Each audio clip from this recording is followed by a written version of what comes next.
I read your website and I like definitely like, Googled some books and stuff like that and wanted to learn more about you. And let's see, you're an attorney in Florida. You're like, but you're not actively practicing right now, right?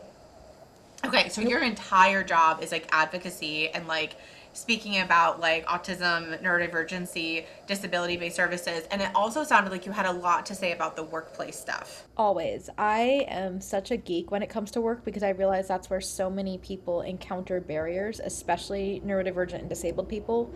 And for so long as a society, we tie worth to work. And then that's also the place that people hit these pitfalls. So I know we were talking about this kind of achievement thing that happens is like, oh, you have to keep going, you have to keep going, you have to keep going. Is that you have all these really high achievers.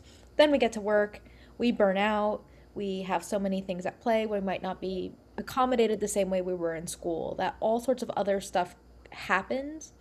And I also look at educating people in the workforce and also speaking to leadership as a way of going, hey, we can make this better for everyone. And also, our worth isn't inherently tied to our professional lives, which is kind of a whole other can of worms that I don't know if I'm ready to open today. But yeah, I really want to help leave the state of inclusion better than I found it.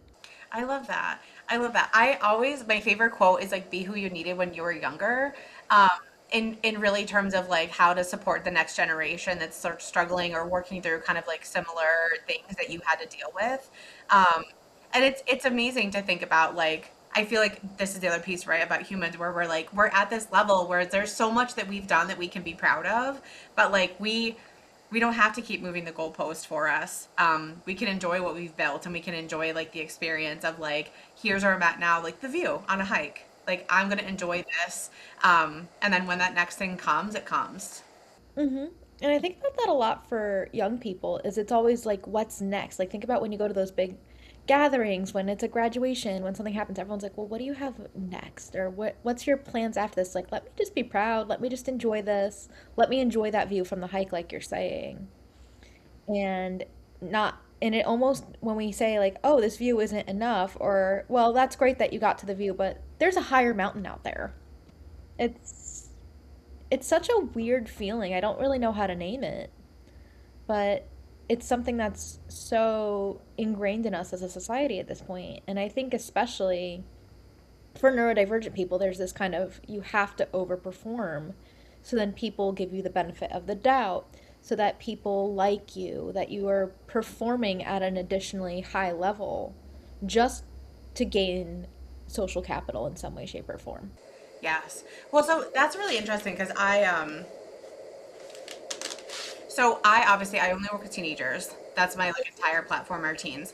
And what I have noticed about like myself and my practice over the course of time is that like so often I work with young people who are not formally diagnosed and are struggling with like certain types of symptomology and characteristics. And then we go and we get them tested, they get diagnosis, they like are here now. They're like, okay, great, I'm on this like path of neurodivergency. But there's always this like really inherent pressure to be like, well, you have to make sure you're adhering to neurotypicality. Otherwise, like you're not going to be accepted in the workplace and like your boss isn't going to be able to do this for you. And like, so there's all these like battles that they're having even after like they went through this huge storm of like getting diagnosed and like reckoning with like what that is. And now people are being like, oh, because of your neurodivergency, you're just like not going to be successful. Like your job, you're going to have to adhere to these like normal standards. Um, which is awful because like everyone should be able to be supported and like effective in their role. There's so many different ways to like do a job. Like, And there's also something that begs the question is how do we also, especially with teens, is how do we give them the skills to advocate for themselves and kind of set them up to succeed? Because yes, there's so much work that we have to do as neurodivergent people, but also there's work that falls on everybody else too. And I think you have to be able to advocate for yourself in some way, shape, or form so then we can get to that place and not just go adhere to neurotypicality and neurotypical standards and neuromajority. That yes, my supervisor might not be able to accommodate me if they don't know that I'm neurodivergent and if I don't tell them what I need. That makes sense. If I am not equipped with those skills, how are they supposed to support me at the same time? So I think there has to be a balance of we have to teach skills and empower people to feel comfortable in their own skin while also knowing how to navigate these neurotypical systems. I like to think of it a lot as kind of like being a second language learner, is that you always are speaking the dominant language and not the language that you naturally speak and learned. That's kind of way that I like to look at it. And you are just judged very harshly when you're speaking this language that everybody else speaks naturally, and that's their native language, and it's not yours. And you are held to a very different standard instead of that grace of, oh, you're not always going to get it right. And instead of maybe learning a couple handy phrases in a different language, you're just telling us, well, why don't you do it better? Even if we're doing the absolute best we can, even if it's understandable, it's passable, it's surviving, but it's never quite that level of perfection of a native speaker. And it never will be. And that's not a problem or something to be ashamed of. That's always how I look at it. And I also learned this because I live in Miami, where you do have a lot of bilingual folks. And somebody almost every day to me will apologize that their English isn't good enough. And I'm always like, I'm sorry my Spanish isn't better. Because I should make that extra effort to do a little bit more to meet you where you're at. Because if I could, then we can also have better communication. It shouldn't just fall on you to learn something because you're here. I should also know I live in a very diverse bilingual place, and it would be more helpful if I had a couple extra handy phrases in my toolkit. I love that so much because I also feel like that encompasses what I often see in the parenting journey with people, where a lot of parents are like, oh, like you have to meet me here, right? Like, meet me here, do this thing, do all these things I expect of you. And I think parents really struggle with like meeting their kid halfway and really understanding like who they are at the core and how they communicate certain things. And like the goal not being perfection, but being collaborative relationship building. Exactly. And we're all just trying to find our place in the world. And I know this gets said a lot, is it's everybody's first time living. Like, I know it always sounds so cliche when I say that, but we're all trying to figure it out. And I think for a lot of neurodivergent people, myself included, when we're like, meet us halfway, we don't even know what that looks like. Because so often we're expected to go beyond halfway. And then we're told that's not enough, that we need to meet you even further. I don't know what it means to be met halfway in some instances. That I remember reading a blog post years ago that was like 95% is the new half. And then the neurotypicals are upset that they have to give 5%, that why aren't they giving 1% instead?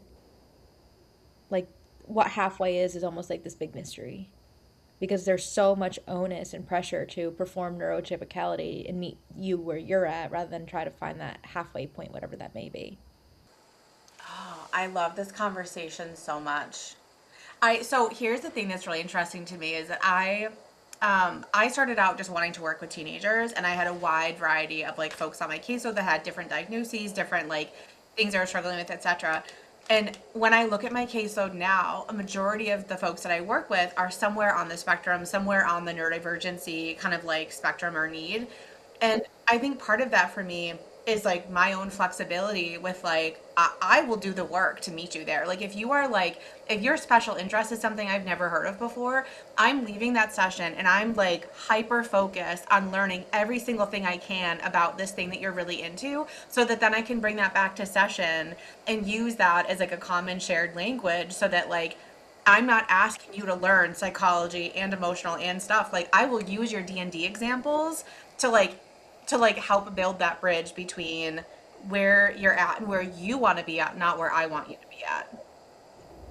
I love that, especially because we get told from a young age that our special interests are weird, or that they're not age appropriate or gender appropriate, or whatever it may be, that meeting us or trying to at least take an interest goes so far. I can't tell you how many times, even as a little kid, I was playing Pokemon cards and things like that, and it was like, well, why aren't you playing with Barbies? It's like, because I don't want to play with Barbies. Yes. Yes. So My Pokemon cards brought me a lot more joy than Barbie ever did. Sorry, Barbie. I know there's an autistic Barbie, and I think it's wonderful right now, but that was not my jam growing no, up. no. Well, and I think too, like, there are things I feel like every day we're learning about like autism and neurodivergency, and like I love the fact that I think we are so much more informed as a society. But I also think there's a Mhm. lot of stuff that's still kind of like behind the curtains and like in the cobwebs. I think that's always the coolest thing with autistic people is a lot of these interests usually do stick for a while. Like, I know some of mine are lifelong things, and others have been with me for many, many years. And then when I discover something new, I am like, yep, you're in the fold now. Come on in. The water is warm. Exactly. And those things bring so much joy. I always think so much of it is how do we just make pathways to communication? My big thing is how do we give communication, whether that's AAC, whether that's actually talking, writing, how do we make room for communication? Behavior, however it may be, because I think that's the thing that we get so bogged down on is that there's only one or two valid forms of communication and not many. Well, and I think that's something that I see a lot when I work with like parents of teens is that they're like, they can sense, the parents can sense that something is wrong or off or whatever. And the only valid response from the teenager is a verbalization back about how they're thinking, feeling, and what they need. Right? And now, as a full grown adult, I'm like, I struggle with that sometimes, right? Let alone being like 13, 16, 17, and feeling that power dynamic, right? Of like, there's only one right answer here, or like, I know you expect this thing, but I don't know what to tell you, right? And there has to be a better way. This is weirdly healing for me because there are things I definitely did not know how to say as a teenager, and it took me a very long time to figure out how to say Yeah. them. And then it's like, well, why didn't you say this as a teenager? It's like, because I was aware there was a dynamic or I didn't have the words for it yet and I didn't really explore it deep enough to feel like I had what to come to you with. Exactly. Well, and that's, Because there's so many things that are hard to talk to adults about oh when my you're God, young. totally.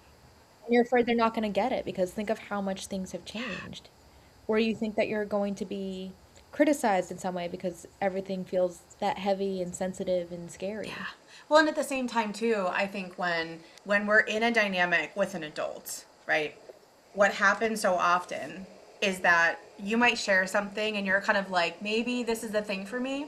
And a lot of times adults, whether they know it or not, are like, "Oh no, that can't possibly be the case." Right? Or like, "No, I don't see that for you at all." And now you're in this space where you've just shared this potentially vulnerable thing and you're like maybe this is it. And they're like, "Yeah, no, let's just throw that in the trash." And like that's not it at all. And then like what is the likelihood that you're going to be able to build up the confidence and the self-esteem and the courage to bring something else up if you feel like it's just going to get dismissed like yesterday's garbage? And that's also why I have a lot of strong feelings for teens that are kind of navigating this I think I might be neurodivergent space and their families aren't there yet. They might not be supportive. There might be some cultural differences. I think this a lot in how things have evolved because we've talked about how teens, especially and young people, are a lot more open and going on these journeys more so of like, oh, I want to figure myself out. And you have a lot of families that are thinking it might shatter this illusion of whatever, that disability is bad. There's a lot of internalized and societal ableism. Like, there's so much mess that I really often, my heart goes out to. What if you're a young person still living at home and you're trying to go through this? You need support, and your caregivers might not quite be ready to acknowledge something kind of uncomfortable for them even though you're the one who's dealing with something pretty uncomfortable yourself. I'm not saying that neurodivergence is bad here by any means. I mean, it's just going through without support when you know that it could be an option for you has to be uncomfortable. I was very lucky to be diagnosed as a child, but I know that if I didn't have speech delays and language delays, I could have easily been in that boat as a teenager. And I think with the gender and sex differences as well, I know that's something that comes up a lot in this conversation is I know the fact I was a late speaker and had other delays is why I was diagnosed in the 90s. But I do think with that, if that wasn't the case, I would have gotten picked up a lot later. Or I would have figured it out myself because I would have been like, why am I not making friends?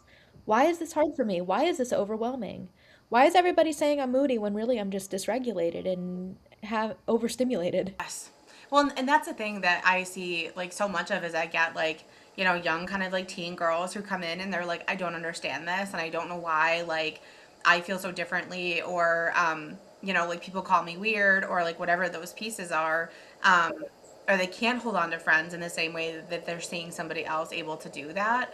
And it's like heartbreaking because it's like then you get parents that are maybe resistant to like understanding the disability space or like what would it mean if my kid was disabled, right, or like had special needs. And the other piece for me too, I talk a lot about like queer humans and I work a lot with like LGBTQ folks as well, and I think that there's always this kind of like grief cycle when parents are when they have a child who's trans or is coming out as like bisexual or whatever, because the image in their head is different from what's happening, and they have to like reconcile with that, but it's not up to their kid to shift their choices or how they feel most authentic in life, to kind of fit this criteria from their parents, right? And I think the same thing. And like, I kind of went through that process. Like, when my daughter was diagnosed, like, I was devastated, but it was more because I was like, I want to be the best parent. And like, how do I reorient myself to like all of her needs and all of her strengths and all the things that she's going through so that she has everything she needs and she's not trying to fit my mold. I love that. And I think that grief is still very real for families because you have this image of what you think your children are going to go up to be, and that suddenly kind of changes it almost instantly. So when I was first diagnosed, my parents got told everything that I would never do, which of course is enough to make you angry and upset and scared and reconcile that feeling of this isn't what I hoped for my child, because we didn't have the information we have available now. And the evaluators were leading with that she will be lucky to have a friend, finish high school, drive, get a job. Like, you'll be lucky to see any of that, or you might never see that. And that has to be terrifying, especially if you're the parents of a toddler, is that you're basically being told that your hopes and dreams are for nothing and your life is just beginning. Well, and I think for me, like, that conversation was more of like, of course, my only goal for my kids was that they're happy, right? Like, I wanted to raise happy children. I wanted to raise like intelligent kids that like really just like, have kind of the world at their fingertips. And I think when you first get that diagnosis, it's kind of like, so what is going to be possible? And like with development, there's so much that we're kind of like supporting and waiting and seeing and like, seeing where people go. And that's the other hard part is there's really no like, you can't say that about anybody. You can't be like, oh, they'll never walk and talk, they'll never do this, they'll never do that, because like they do. Not only do they do, but it doesn't have to be on this perfect timeline. So I talk a lot about learning skills because I think learning skills is awesome. And there are things that in my 30s I am learning for the first time that I think a lot of teens may have figured out way before me. And that's okay. And it just means I wasn't ready for it then. Like, I learned about 2 weeks ago how to cook a chicken. And I was so proud of myself that I learned how to do it with like a citrus rub and put it on a pan on my stove and cook it. And I was like, wow, I can't believe and I had never done that before. And I'm like, wow, I learned something new today. I can feed myself pretty decently. Wow, like, no joke. And then there's people I know that have been cooking for their family since they were teens or they were in college or some other time. And I'm like, you know what? I don't care that I'm late. I figured it out and I have that much more ownership of it, I think, being at a later stage in my life and knowing how much work it took together because, oh my God, the worst part of it was the sensory because I just wasn't ready for it. That I was not prepared to realize how sensory handling certain ingredients are. And I think that's something I wish that I knew kind of ahead, but that's a learning curve. Well, it is, and the other hard part, as you were saying earlier, is that oftentimes you don't really have the words for like what you're experiencing and like what that means for you. And like I think that is like one of the most beautiful parts about like really pairing in collaboration with a teenager is like not trying to understand it from my perspective, but trying to understand it from your perspective, right? And like asking these little questions like how you can shift something that's like a sensory oriented experience to like be more tolerable or manageable, just to understand, not to force it, but to understand like if we could change something about the situation that would make it feel better or make it like less impactful sensory wise, what would that be, right? And like exploring those different pieces, because it's so cool to be able to see that like yes, you can cook a chicken, right? Like you are so capable of that, but like being able to understand how your sensory stuff impacts that and how like your cognitive stuff does, or how like your own thoughts about food, right? Or cooking or whatever. Like there's just so many layers to skills, and it's not so easy. And I think there's a lot of parents that are like, just suck it up and deal with it. You'll be fine. It's just a chicken. Or there's the other ones that are like, oh, you weren't interested in it. And it's like, well, maybe it just wasn't accessible when you wanted me to learn this at that time, which I think is something that happens because it's always assumed like you're not interested. And it's not that you're not interested, you're not ready for it. Maybe you don't have the maturity, or maybe the way it's being presented just isn't clicking. Because I've always struggled with driving, and I'm very honest about that. But like the way that I was taught made me very nervous. I did pass my driver's test at about 17, and then I got very, very anxious about it after a mishap in a parking lot at some point. And then it's like I would like to get better at it, and it's also that just the ways that I've been taught just didn't click. And then I was just like, nope, I'm avoiding this entirely. And it's not that I didn't want to. It was that it just didn't make sense or wasn't get I didn't have that space to feel like I can safely get there. Yeah.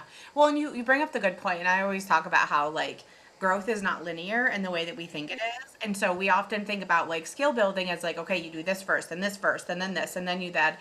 But like when you look at every different skill or the breakdown of a skill on a bar graph, they're all happening at different times with like different kind of like bases. And so we need to get out of the perspective that growth is linear and that you're going to learn one thing after another, and like know that it's okay to kind of hop around. It's okay to like put something on pause, right? Like there are like when you talked about like cooking a chicken, it's so funny to me because I was like, there are things like I was terrible at like planning and party planning and sending out cards and like so disorganized in that way where I was like, I can't do it. And I just never did, right? Like you're lucky if you ever get a present from me, right? When I was younger, because I would just be like, oh, it's your birthday today. Oh, sorry. I like just didn't have the framework for it. But now as an adult, I'm finally getting to the point where it's like, okay, like I have a little more capacity for this. I understand the kind of like little pieces of that need to get put into place so that I can be successful. And that's something that like I have a good friend, and she is like so on top of stuff like that, and I was always like, how do you do it? Like how do you I want to know how you do it too. I plan things like that month. So I do holiday cards and I have to plan that 3 months in advance because otherwise it'll never happen. Yeah. But it's things like that where like I look at myself as an adult and then I'm like, man, like teen me struggled so hard with that. And it wasn't because I didn't want to do it or that I wasn't interested, as you were saying. It was literally because it's like, I don't know how to make this happen in a way that feels successful and conceivable and efficient. But yeah, we expect teenagers to be able to just be like, oh, here's exactly what I need without doing any of the work on ourselves to really think about it from somebody else's perspective. I think we also put a lot of that feeling onto them because you're told that you're supposed to be independent and that you and teens especially want to be independent. Like, you're just ready to move on with your life or have more influence with your friends or whatever it may be. Like you're kind of just ready to keep moving forward. And at the same time there are things you very much need support with, and those two things don't always sound compatible. It's like, okay, you want to be independent, we're going to hold you to this entirely adult standard for everything, or you're going to be treated like a child. Like there's no in between, kind of that meeting halfway of, hey, I still have needs that need to be met with caregivers and other adults, but there's also places that I can explore my independence and autonomy a little bit more too. Yeah.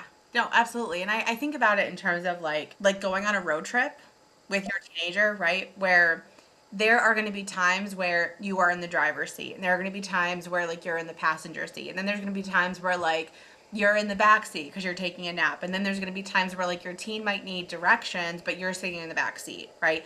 And then there's times where like your teen might like mess up and take a wrong turn, but like you're still there a phone call away, a backseat holler about like, hey, I took the wrong way, right? And then there's going to be times where you're like, hey, go take the car around and go get gas while I go to the bathroom. You're not even in the car, right? So when you think about all the stages of that in terms of parenting, and then you think about the fact that growth is not linear and that there's all these different things that are growing and budding at the same or different times, then it really gives you the understanding of like there are going to be things like you said where you're going to be in the driver's seat for a while because I need help with that, or like I actually don't need you at all, get the heck out and go to the bathroom so I can go get gas, I'm good. I think that's the complicated thing is we don't always know when should you be in the driver's seat, or we just assume you want to be in the driver's seat the whole time even though you shouldn't be. Well, so it's interesting because you had mentioned advocacy, right? And I'm curious if you had a teenager and the teen was trying to figure out kind of where they sit with this and the parent was trying to join with them, what would your recommendation be about how they kind of like do that together to figure out like when do you need me and when do you don't? I look at advocacy as it's always going to be a team sport, but that's just me. I think that when you are a teenager, especially if you're in public school, yes, you want everybody in your corner. Have you tried navigating an IEP meeting? Is always what I like to Yeah. ask people. I do not think you should throw a 13 to 17-year-old into an IEP meeting by themselves, no matter how capable they may be. that there you need as many people in your corner as possible. I think without a doubt that that person should be at their own IEP meeting at those ages. If they have the maturity and understanding and feel as if they want to be there and can contribute, I see no reason they should not be there. Like they should be there. That's always kind of what my guideline is, and I'm assuming even if you don't have the language, it's still about you. You should be there. I understand if it's not interesting to you, but it still is about you, and you don't want other people making those decisions about what your goals are. Like, that's always how I explain it. And I like to say, you might, in that case, I think it kind of is important that you have that safety net of the family who knows your whole educational history, who has all that. Maybe there is another professional advocate with you because things are difficult with the school district. There might be so many things involved in IEP and 504 planning that I look at that form of advocacy as the most formal. And that no one should be going by themselves. I feel very strongly about that. If you are a caregiver, having someone else in your corner, whether it's another advocate, another family member, going at that alone just sounds miserable. On top of the fact that you might be getting the runaround, the district might have its own feelings, there might be so many other things going on there, and balls in the air and wild cards, technical jargon, what have you. But yes, you should not be alone in those situations, ideally. And for teens, I always look at advocacy as you need to be able to understand yourself so you can have your needs met and that other people can support you. So, what are your goals? Like, really focusing on them. Like, what is your goals? How can we, as the adults in the room, help you get there? So, whether it's you want more independence, you want to make more friends, whatever that may be, is how do we get to be the supporting cast in this production? I guess is how I look at it. Not the this is our goal for you and you need to meet it.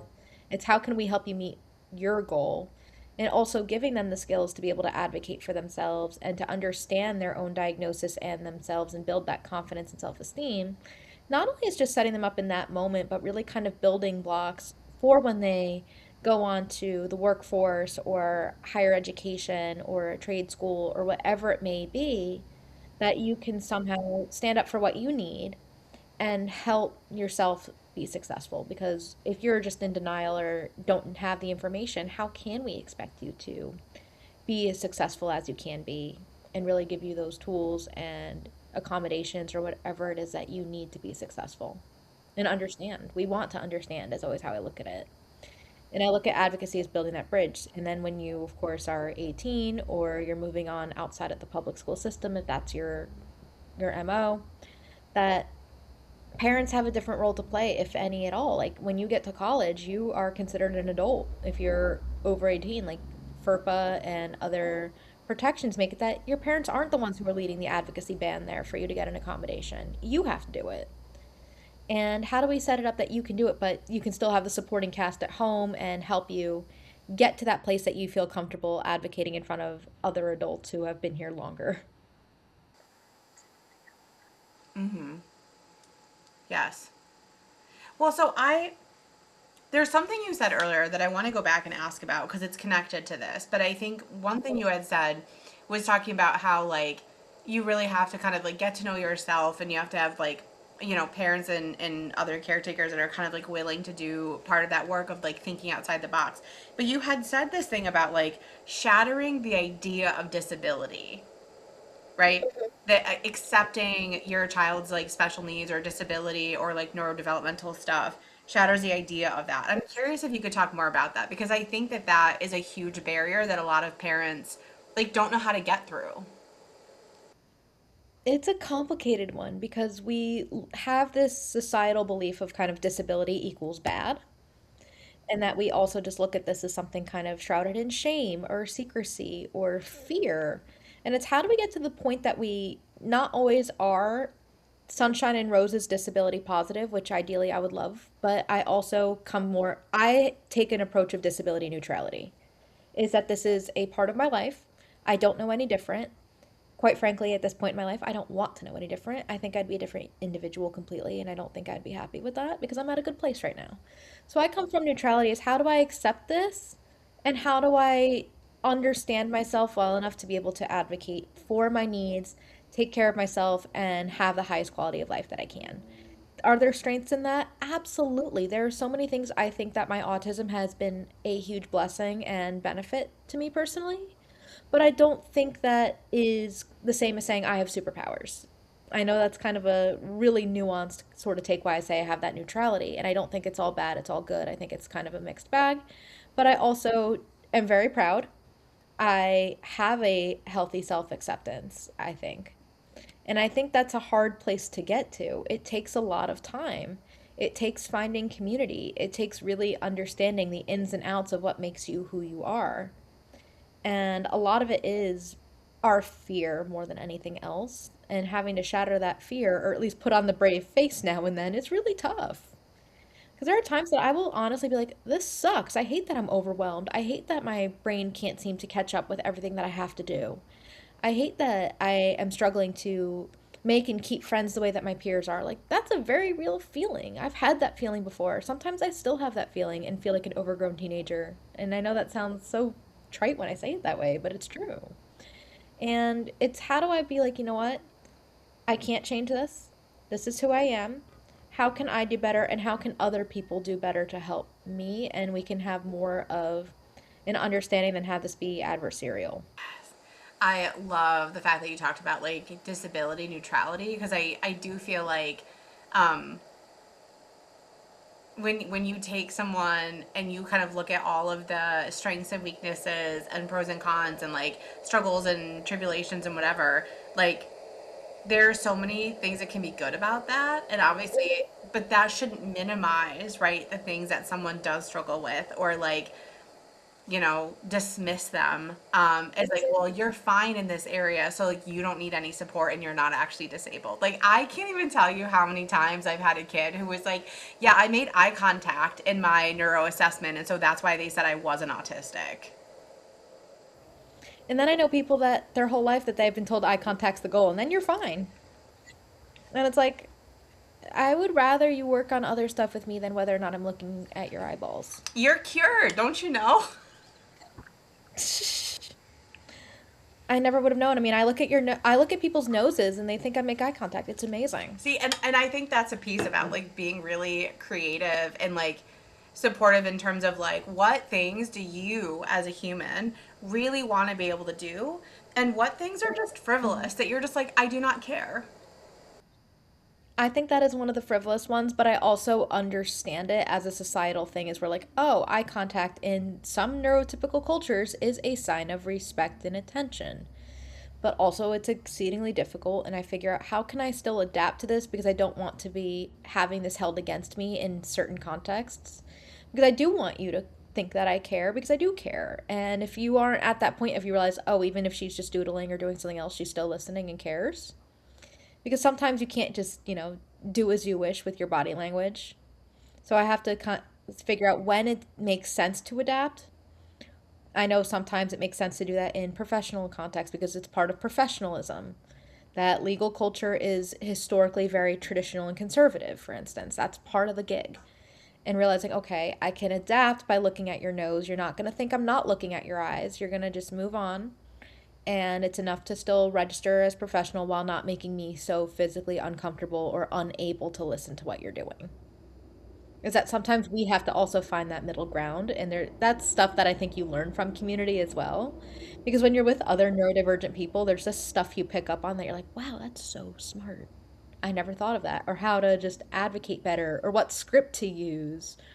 Or there's certain things you can say that say, hi, please support me, even if you're not ready to ask for support in a formal way. There's so many things I've learned from other folks that really just make it better. Yes. No, I love that. Because I'm thinking too, like I'm an undiagnosed like adult ADHDer. That like when I listened to how my mom told stories of childhood, I was like, oh, literally, I was just very ADHD. But at that point in the early '90s, it's like my parents were not in the diagnostic stuff, but now looking at it I'm like, oh, like hearing about like doom bins for instance and like doom baskets was like such a game changer for me in terms of like how I clean my space and that's something I learned from the community that I like never would have picked up on had I been in my isolated space of like I just have to keep doing the things I'm doing.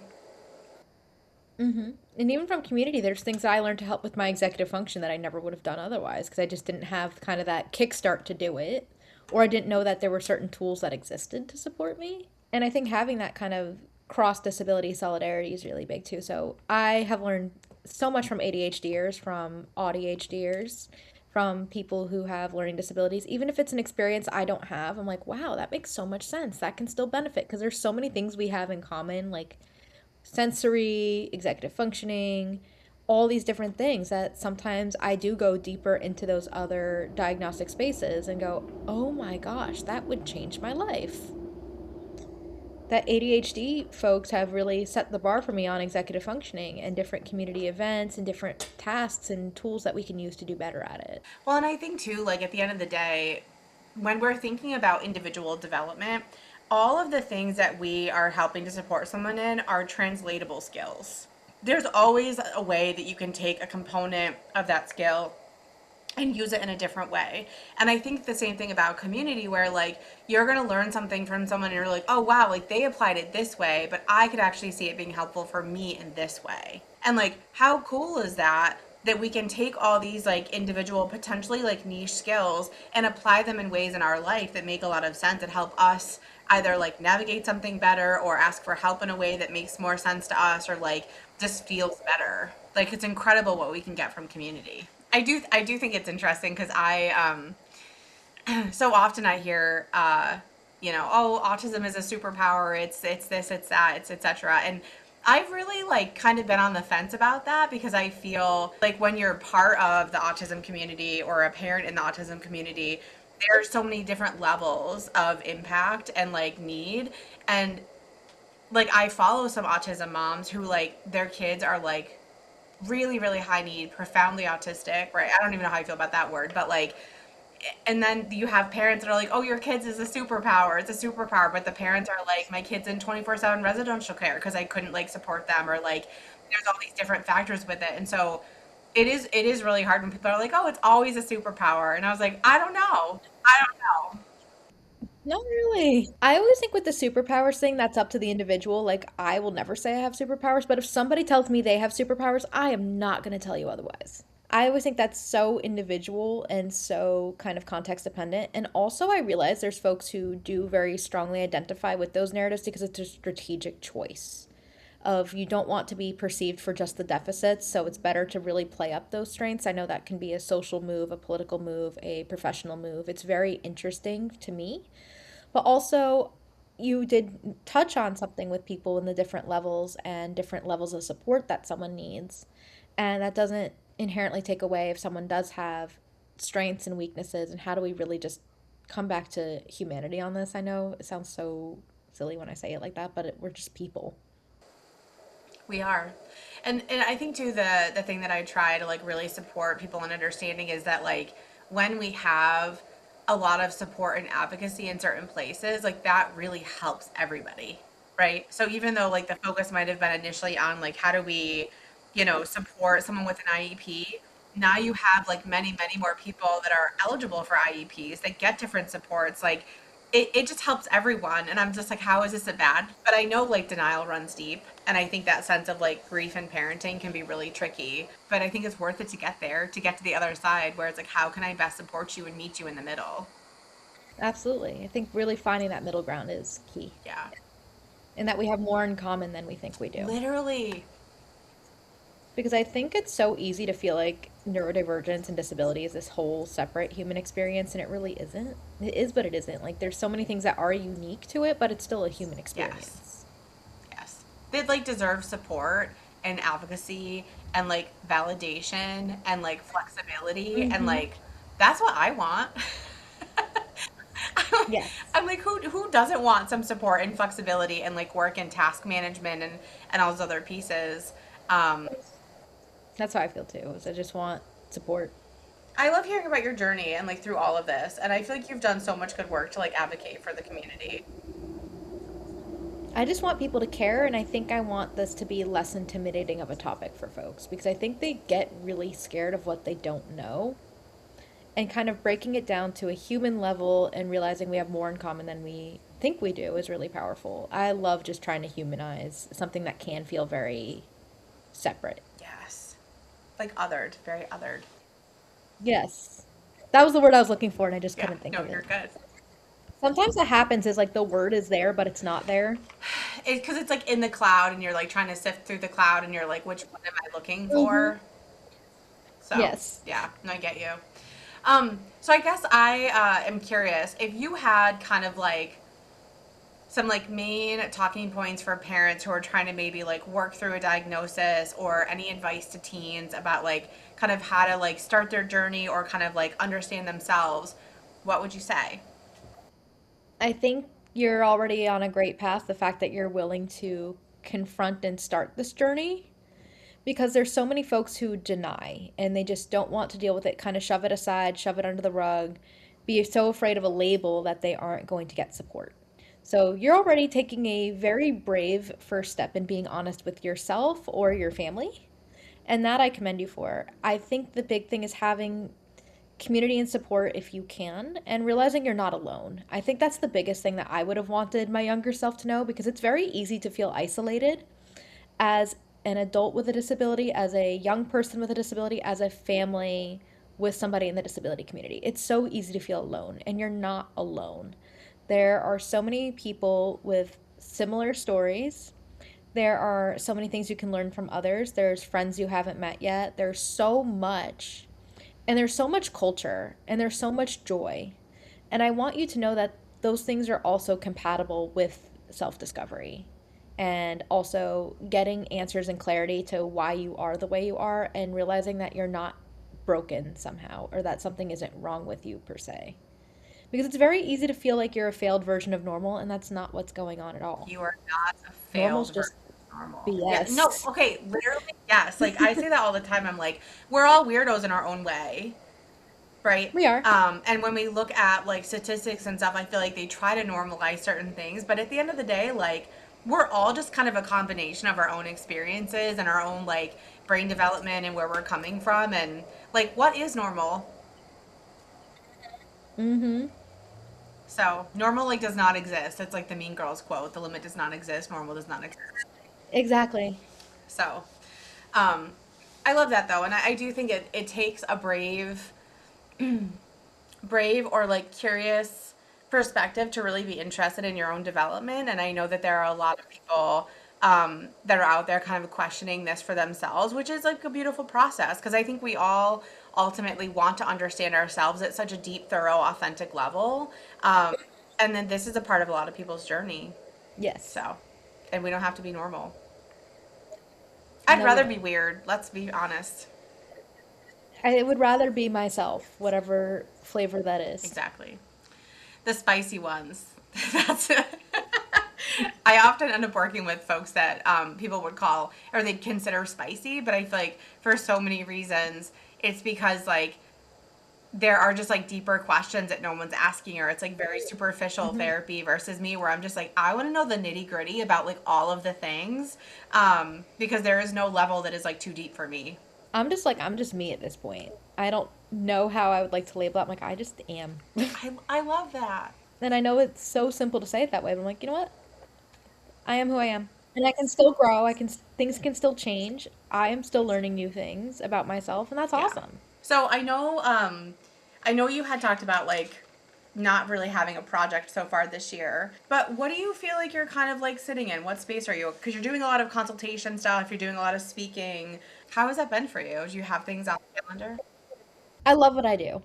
I love getting to educate people. I love getting to do the talks and be on the speaker circuit. I genuinely love getting to bridge those gaps and educate people, and especially helping professionals and others really understand the people they work with and empower others. That's what I get excited about every day. Is that kind of empowerment for everybody to feel like, hey, this isn't so scary, or I can advocate for myself, or we can revamp a system to encourage authenticity. I'm like, I love that. Let's go. I do think too, like I'm a big proponent of being able to see people that are maybe similar to yourself, like in roles and situations and positions that like someone else told you that you could never do, right?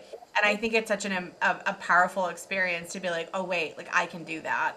Um, and like when I was a teenager, like I was very much your high risk teen. I was like, off on my own thing. And now I work with high risk teens. And I remember, like, at the time, I had people that were like, oh, you'll never be a therapist, right? Like, you could never do that. And here I am, like, 20 years later, a therapist, doing the things and really just like leaning into that work. Um, and like, I think being able to see someone being like, oh, wait a minute, Mhm. you can do this. And that your kind of attitude on it has probably changed. Not to like, I'm going to do this to prove that I can, but you're here because you want to be. Because I think when you're a young person, people tell you you can't do something. You're like, I want to do it just to prove that I can, which is always how I felt because you're always told how you won't amount to something because of disability or whatever. I'm like, oh, I can do it. Watch me. Now I'm like, I am doing the thing because I want to do the thing. Like, I think the mindset shift that happens with experience and time is really powerful. It is, and I remember like being a teenager, and for so long I was like, the things that I'm going through, the experiences that I'm having, like there has to be a purpose for this, because otherwise, like, why would I be experiencing that? And now looking back, I'm like, I work with high risk teens. I work with a lot of just like different like difficult behaviors and kids that you would often say like they're out of control, but really it's just like how do we help them focus and learn who they are and how to use certain techniques and habits and skill sets, characteristics in a way that actually suits them, instead of just being like, oh, you're out of control, you're crazy, you're dramatic, you're what. Like, I hate all those key words because I'm like, you have teenagers that are literally just trying to figure out who they are and how they fit in the world. And if we're othering that all the time and saying that those skills aren't valuable or translatable, we're not doing them any services in supporting their confidence, their internal narrative, like their sense of self, like none of it. And so being able to turn around and have people that like are autistic, that are neurodivergent, that are successful, that are writing books and doing whatever, or baking sourdough, or whatever those things are that they're into, right? It showcases this entire thing that like you're so able, and that we want to focus on what you want to do and not like just the neurotypical society of like what we expect from people. Exactly. Is that it's still valid no matter what you're doing, as long as, you are happy, you are safe, you are just being. And I think that's what I care about at this point. I just want people to be happy and well adjusted and successful, whatever that means for them. And those things mean different things to different people, which is half the beauty of it. Is I want you to be happy, successful, and well adjusted. I don't know what that means for you, but I'm here for it. Yeah, exactly. I mean, I remember like that is my like tagline for like both of my kids, because they're both like somewhere on the neurodivergency spectrum. And like for me, at the end of the day, like my only goal as a parent is I want happy kids. I want happy kids that are well adjusted, that can do the things they want to do, that feel the freedom and support to be able to access that. Um, and that I always have their back. Like I always have their back with it. I know, but I mean, I've learned a lot as like a, as a therapist, and like I don't know how much you believe about all this stuff, but I feel like I think about like my kids and my partner and I, like we we always think about like what would our kids be like if they had different parents. And then I think about how grateful I am that they're my kids, because I feel like we do so much to try to support them and just like not fix them, not change them, just give them opportunities and give them access and like see what happens in life, in a way that's very much is like it's their life. I'm here for it. So, but I think it's a journey, right? Just like anything, like I think parenting, coming to that like diagnosis and really like accepting that it's all a journey. You had said earlier, it's all about like self-development and growth, and like we're not trees. We're allowed to change. We're allowed to grow. We can move to different spaces and understand ourselves in a lot of different contexts, and like it's kind of fun to think about yourself in all these different lenses. And sometimes it can be kind of scary and vulnerable, but that's also part of it. And it doesn't have to be at this specific moment. It's when you're ready for it. Exactly. That so many of the teens I work with have been through a therapist or two or three or four, and they've had experiences of like not feeling heard or invalidated or dismissed or like belittled or othered, right? There's been all these pieces with it. And so such a huge part of my journey as a teen therapist has been like, we can do better, right? Like when people say that they can see teens, I expect that they have a certain level of understanding of how to like really navigate the development, the conversation, the self-esteem, the confidence, like all of those pieces, and that they're not just going to dismiss those. And it's interesting to me how often I get teens that are like, I was traumatized by my previous therapist because they always did X, Y, and Z. And it's like, we need to have better standards. We need to have better care, which is the entire journey of Teens Uncharted. Yeah, and I love that even now that they have more language to say, like, I was traumatized by this thing. Like, I don't think I would have had that because I would have been like, trauma is this very specific dump for people who are like physically abused or sexually abused. Like, at one point in my life, I would have just been like, that's not mine. And now we just have so much more language and understanding and context around things that makes me so happy for this generation especially. Like, oh, they can put words and experiences together that we might not have because we had such rigid small boxes for things. Yeah. No, 1,000%. And I think that part of my goal, I think for both of us is really this like progression. Like, how can we kind of keep moving forward in a way that like continues the advocacy and the better treatment and like more understanding, to really like make the world what we know it could be. Exactly. I'm like, we deserve better. We all deserve better. Facts. But okay, I'm gonna link all your websites below, all your social media stuff. Thank I'm gonna like you. blast you out there because I want people to have access to you. If they I wanted to appreciate get a it. consult with you, is your website the best place to go? Yes. Okay. Okay, Yes. great. So everyone listening, I will link that below for you so you can get in touch with Haley. Thank you so much for being on the show today. Like, I'm so appreciative of you and your experiences, and I would love to have you back. Thank you so much. And I appreciate you and really enjoyed our Me conversation. too. All right, everybody, I will let you go, but I will see you again next time.